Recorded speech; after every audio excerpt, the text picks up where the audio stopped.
नमस्कार, मैं शिवानी रतूड़ी आर्यव्रत टाइम्स में आपका स्वागत करती हूँ। बजट 2026 यानी कि देश में आज बजट पेश होने से पहले लोगों में कई तरह के सवाल हैं और साथ ही उम्मीद की कतार भी है। आपको बता दें, बजट पर चौपाल में यूपी बिहार के लोगों ने अपनी राय खुलकर रखी। ये चर्चा आम बजट से ठीक पहले लखनऊ और पटना में हुई, जिसमें युवा, महिलाएं और आम नागरिक शामिल रहे।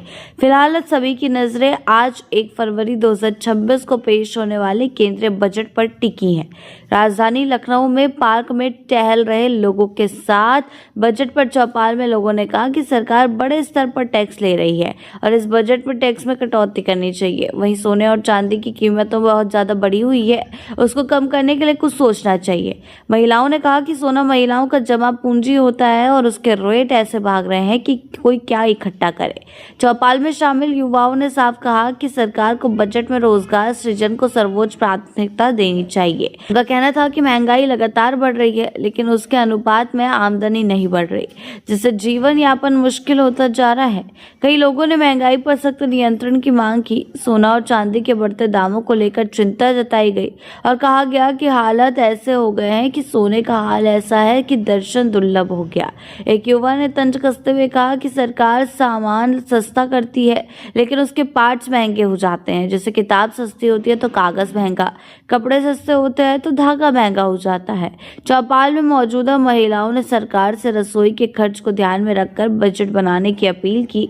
उनका कहना था कि गैस, खाद्य सामग्री और रोजमर्रा की जरूरतों की चीजें लगातार महंगी हो रही है, जिससे घर का बजट बिगड़ रहा है। और ये सब चीजें सिर्फ लखनऊ में नहीं बल्कि बिहार में भी देखने को मिली। बिहार में भी लोगों की कुछ इसी तरह की मिली जुली राय है। लोगों ने शिक्षा और स्वास्थ्य क्षेत्र में अधिक निवेश की जरूरतें बताई है, ताकि आम जनता को सस्ती और बेहतर सुविधाएं मिल सके। इसके साथ ही पब्लिक ने बिहार पर विशेष फोकस करने की बात कही और राज्य के विकास के लिए केंद्र से ठोस कदम उठाने की उम्मीद जताई। इंफ्रास्ट्रक्चर, सड़क और रेल कनेक्टिविटी को मजबूत करने की मांग भी प्रमुख रूप से सामने आई।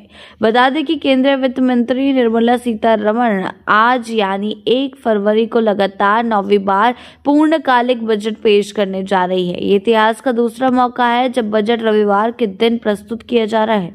इस बजट के सैलरीड क्लास, मिडिल क्लास, महिलाओं और कारोबारियों सहित हर वर्ग को बड़ी राहत की उम्मीद है।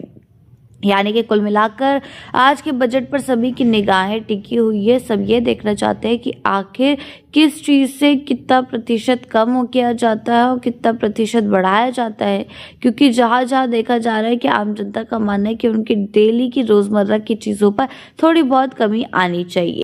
ऐसी ही अपडेट्स के लिए जुड़े रहें आर्यव्रत टाइम्स के साथ ही चैनल को सब्सक्राइब करना ना भूलें और हमारी फेसबुक और वेबसाइट के साथ भी जरूर जुड़ें।